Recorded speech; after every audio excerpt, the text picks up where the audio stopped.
Cher public, nous vous invitons à prendre place confortablement et à fermer la sonnerie de votre téléphone cellulaire. En cas d'incident, veuillez repérer les sorties de secours les plus près de vous. Bon divertissement. 1, 2, 1, 2. OK, c'est bon, on peut y aller. Sophie Durocher. Elle met en scène les arts, la culture et la société. Une représentation pas comme les autres. Sophie Durocher. Bonjour tout le monde, j'espère que vous allez bien. Attention, je suis dangereusement en forme. La semaine dernière, on avait reçu Jean-Marie Lapointe pour parler du fait que beaucoup de gens en janvier font le Dry January. Et donc, pendant tout le mois de janvier, arrêtent de prendre l'alcool. C'est ce que j'avais fait jusqu'à temps que je m'en fâche. En fin de semaine, j'avais mangé avec des amis et la sécheresse du mois de janvier a pris le bord. Bonjour, Cybèle Olivier. Ouais, je pense que t'es pas toute seule à qui c'est arrivé dans les derniers jours.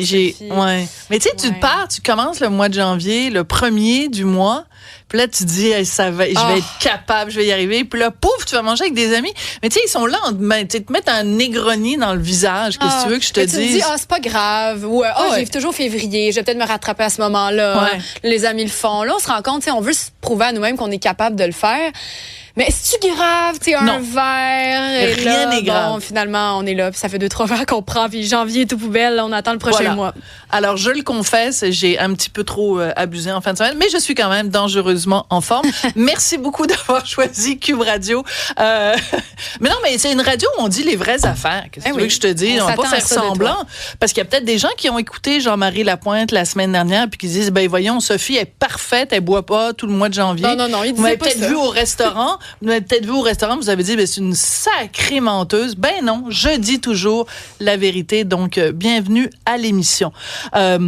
J'ai tellement de plaisir à recevoir aujourd'hui Chantal Lamarre. Bonjour Chantal. Bonjour Sophie. Est-ce que tu fais le mois de janvier sans boire, toi Chantal? J'essaie de diminuer en janvier, mais moi, je vois pas pourquoi.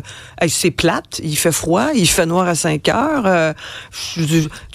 Tu vois, t'as retrouvé ton bel entrain avec un Negroni. Alors, moi aussi, je me permets. Mais en même temps, le foie, il en veut un peu moins en janvier. Ouais. J'ai donné. Oui, on a donné. Ah oui. Mais c'est une belle initiative. En fait, c'est pour ceux qui ont un problème, je pense. Ben voilà. Puis si on n'a pas de problème, on peut se permettre de. Puisqu'on dit tout, j'en ai pas. J'en ai peut-être déjà eu un, mais j'en ai plus. Ouais. Voilà. Tout aura été dit. Donc, Chantal, on te reçoit, pour plein de raisons. On va parler dans quelques instants des différents projets qui vont t'occuper en janvier et en toute l'année, en fait, en 2025. Mais avant de commencer vraiment l'entrevue, j'avais envie qu'ensemble, on parle avec Pascale Monpetit, qui est comédienne et qui a témoigné de façon extrêmement émouvante sur les médias sociaux au cours des dernières heures de sa grande amitié avec Kim Yaroshevskaya, qui est décédée au cours des dernières heures. Donc, on la rejoint tout de suite en ta présence, Chantal. Donc, Pascale Monpetit. Bonjour, Pascale. Bonjour, Sophie. Bonjour, Chantal. Allô, Pascale. On se parle souvent. Oui, c'est vrai, vous vous parlez souvent? Oui. Alors, on arrête ça. Beaucoup d'affection pour Chantal. Écoute, je vais m'avancer là-dessus, mais tu as des qualités de Kim Yaroshevskaya, toi, dans... Oui. Il y a une parenté quelque part. Bon. Oui. En tout cas, c'est ça. Merci. On s'en parlera. Ouais. Oh, ben là, tu viens d'émouvoir énormément Chantal. Pascal, on va laisser Chantal absorber cet immense compliment que tu viens de lui faire. D'abord, mes condoléances, Pascal, parce que tu étais proche de Kim Yaroshevskaya. Explique-nous comment se sont passés ces derniers jours, tout en respectant bien sûr la pudeur qui te caractérise, mais parle-nous de ces derniers moments précieux que tu as passés avec elle. Mais en fait, c'est bizarre parce que je sais pas, les journalistes m'ont surtout appelé moi, mais j'étais pas du tout la seule à être auprès de Kim dans la dernière semaine là. Si je voulais que je nomme des gens un peu connus, il y avait Violette Chauveau, il y avait Sophie Fauché, des amis très proches d'elle aussi, donc on se relayait à son chevet parce qu'on voulait pas qu'elle parte toute seule. Et en tout cas, ça s'est passé un peu comme elle aurait souhaité, c'est-à-dire qu'elle a évité le CHSLD, hein. Oui. Et puis elle est passée de son appartement où elle vivait seule à l'hôpital où elle est morte quelques jours après. Donc, dans les circonstances, à 101 ans, c'est une belle sortie, là, si on peut dire ça comme ça. Mais tu sais, pour moi, elle est pas morte, la poupée. Une poupée, ça meurt jamais, hein. Donc, c'est ça qui est bien. Absolument. Chantal, pourquoi ça t'a ému autant, si je peux me permettre cette question-là, que... Parce qu'on se rend compte, elle est partie à 101 ans, puis on se rend compte aujourd'hui comment elle a frappé l'imaginaire de tout le monde, comment c'est une époque un peu révolue aussi, où on appelle l'enfant à développer sa capacité d'intervenir dans le cours des choses avec des notions de philosophie, de contes mythiques fondateurs, et que c'était une poupée, c'était une femme, Fanfreluche. Pour ça que c'est encore plus important, que c'était une héroïne, et puis qui était juste par la douceur.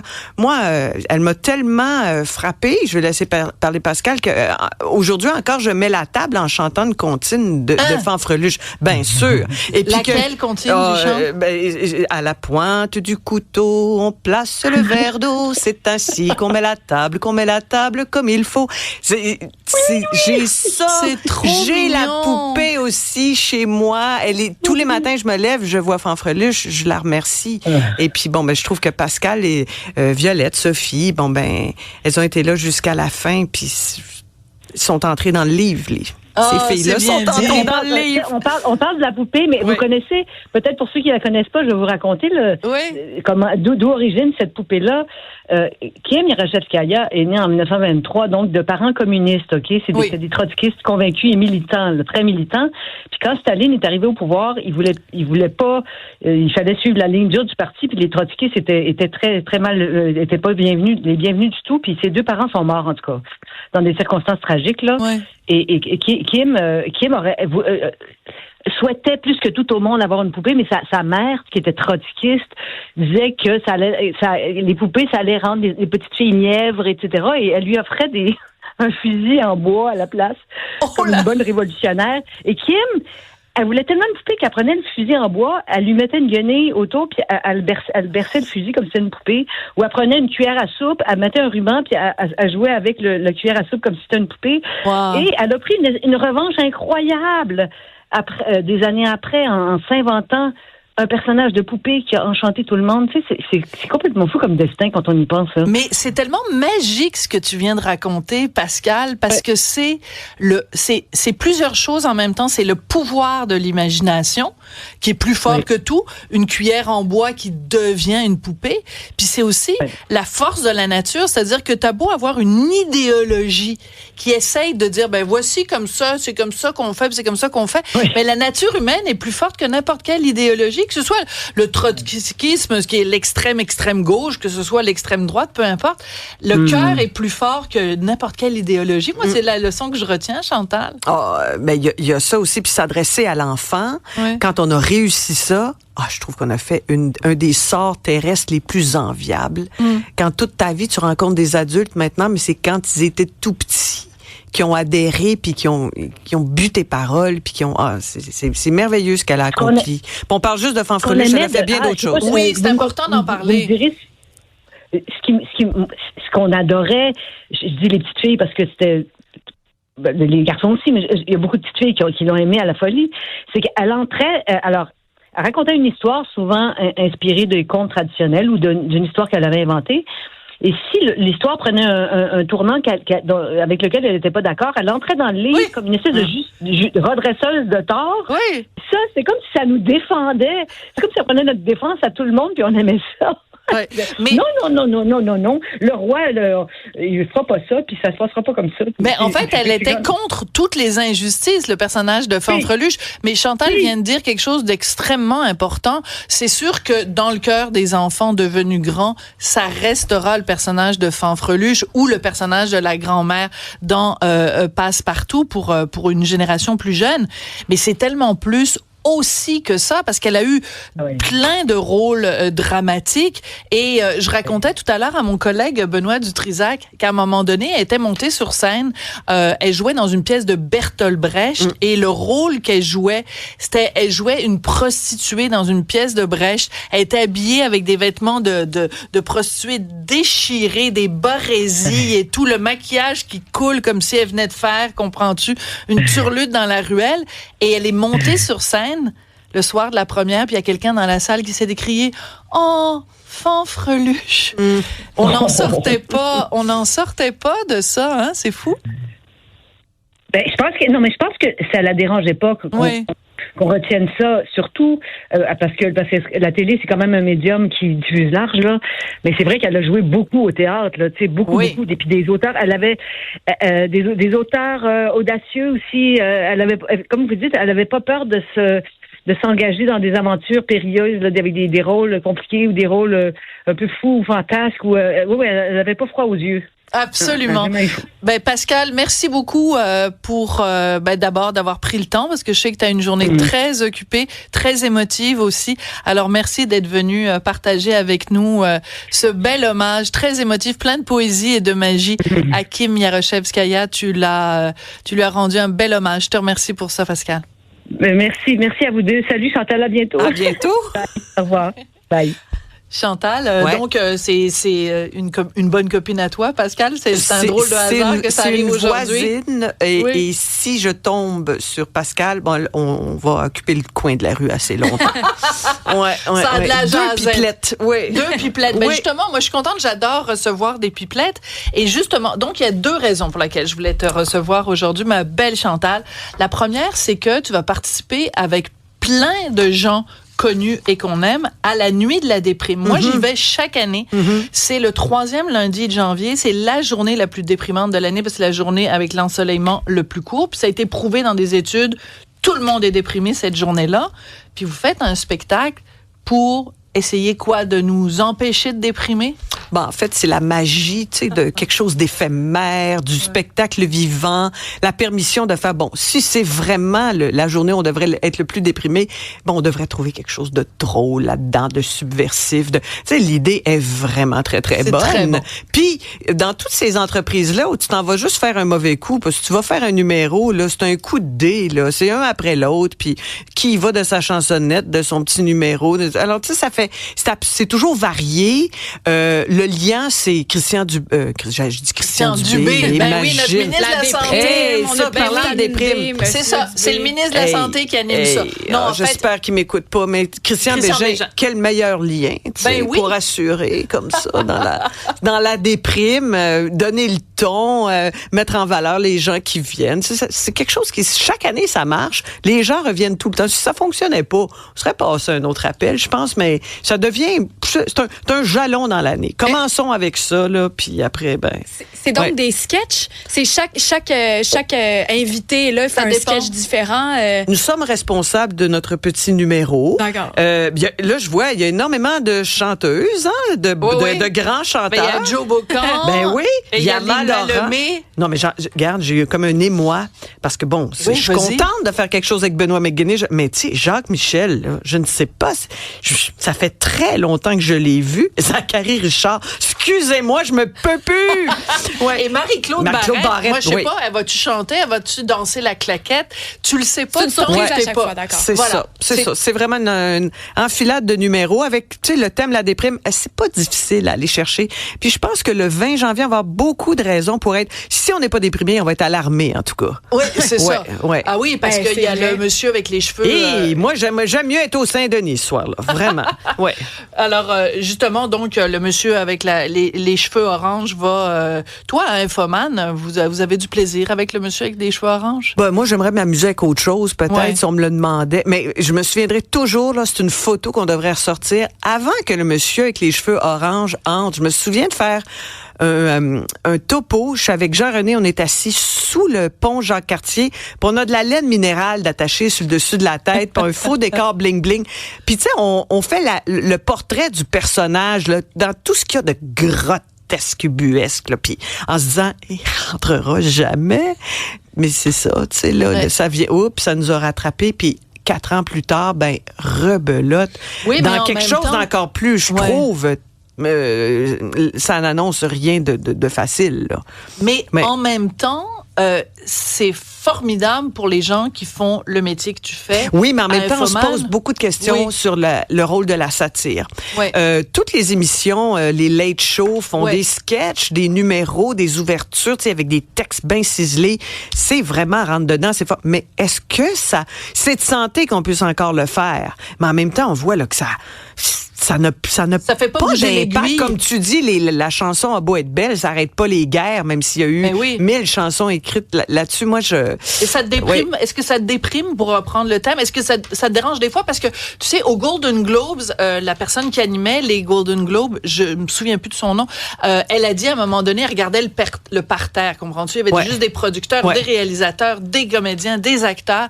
Puis elle leur a dit, vous êtes des gens de pouvoir, vous avez tous les pouvoirs. Mais vous n'êtes pas capable de nous dire pour qui voter. Mm-hmm. En fait, ils nous le disent pour qui voter. Oui, mais je m'excuse, j'ai manqué les Golden Globes cette année, mais parce que tu as l'impression que eux, justement, Hollywood, par exemple, ou une forme d'intelligentsia, ou les milieux universitaires, c'est certain que ils ont des allégeances démocrates, mais là, qu'est-ce qui arrive pour que ce soit si débalancé? Tu sais, puis lui, il les méprise parce qu'il aurait vraiment voulu faire partie du... tu sais, pour écrire un tweet démonisant Meryl Streep, là, faut être à mère. Faut se lever tôt. Faut être à mère en maudit, là. Ben oui, parce que tout le monde aime Meryl Streep, maudit. Forcez-vous, si vous l'aimez pas, là, pour faire quelque chose. Est-ce que tout le monde aime Chantal Lamarre? Non. Oh non. Vraiment pas. Je pense que personne fait l'unanimité. Je pense qu'il faut être très lucide par rapport à ça. Il faut continuer à faire exactement ce qu'on aime de la façon dont on l'aime, parce que si je veux plaire à tout le monde, puis c'est vrai que j'aurais peut-être pu laisser tomber ce tel sujet, peut-être m'habiller autrement, peut-être être plus... non. Tu sais, ça aurait pas été payant. Mais personne, je pense que personne, il y a du monde qui ratisse plus large, là, puis qui ont... Moi, je trouve, tu sais, le vrai gène populaire, tu sais pas pourquoi, ils sont magnétiques. Oui, la poune aime son public, puis le public aime la poune. Il y avait du monde pour rire de la poune, puis dire aussi qu'elle était justement trop populaire, là, C'est ça, trop. Toi, t'en as rien à foutre, parce que tu nous prépares pour le mois d'août, ça va être la première fois que tu vas faire ça. Ton premier spectacle solo, j'adore le titre, Stepette et Cornemuse. Alors, bon... La question, c'est quoi ça? C'est quoi ce titre-là, Stepette et Cornemuse? Bon, laissez-moi vous expliquer un peu le modus operandi. On commence avec une idée. On se dit, vraiment, moi, j'ai 62 ans.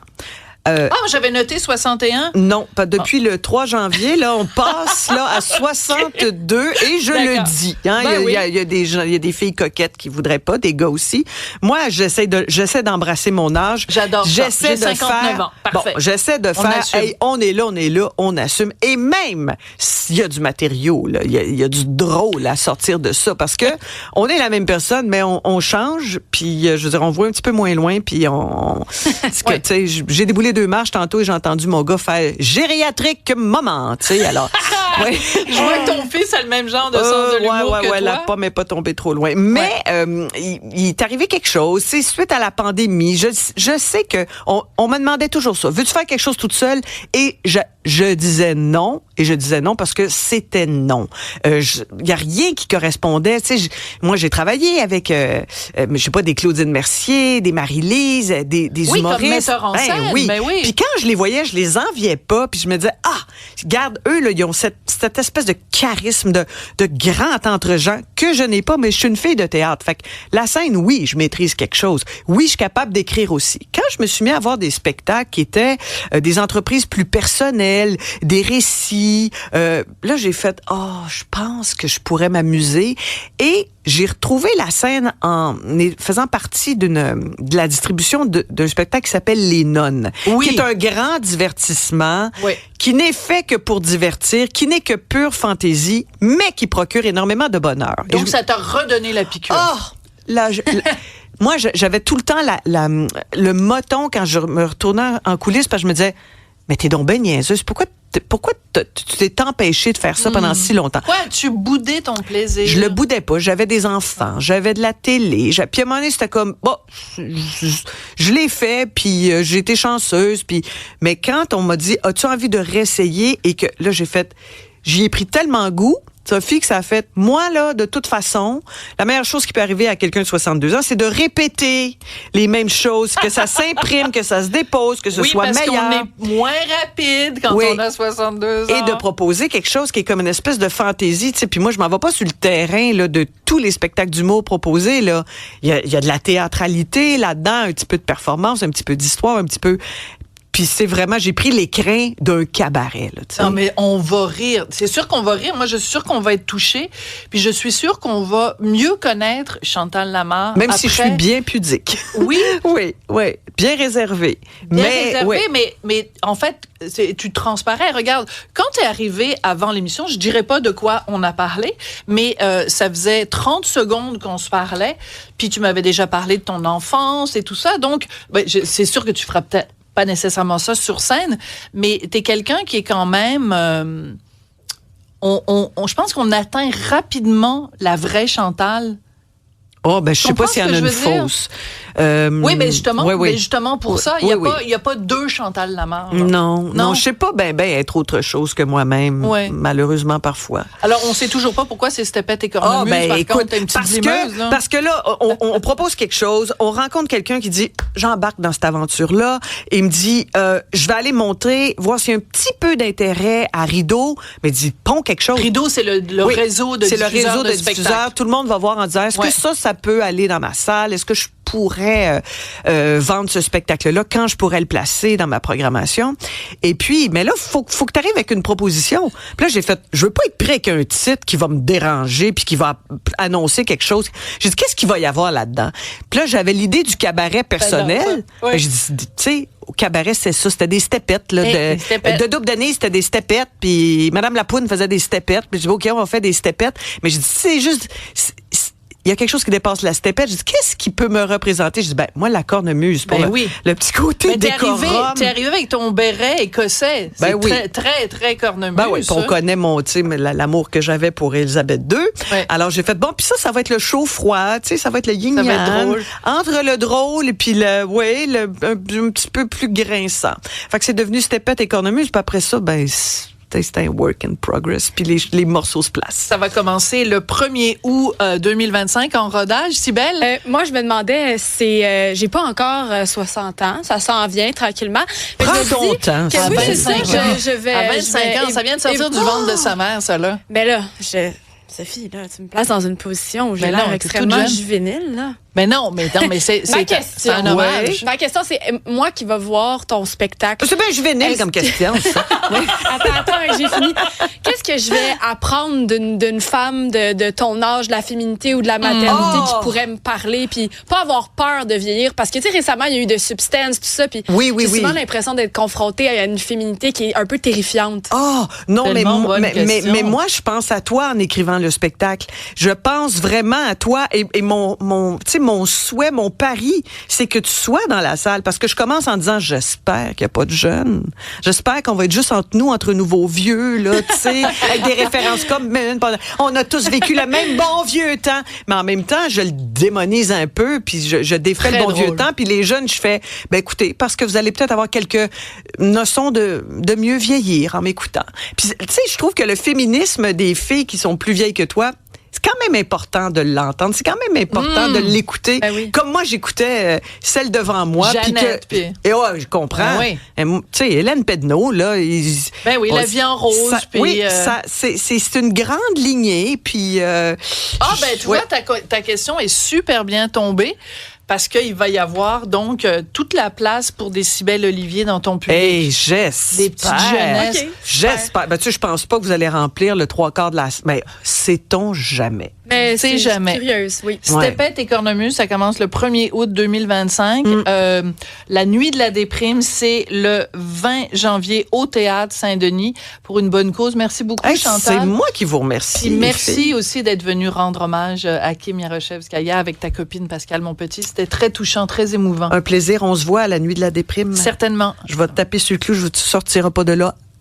Indemne. Non. Je le sens. J'arrête pas tant que tu brailles pas. OK. C'est tout un défi. Je vous reparlerai de ça le 21 janvier, voir si tu as réussi. Mission accomplie. Merci, Chantal.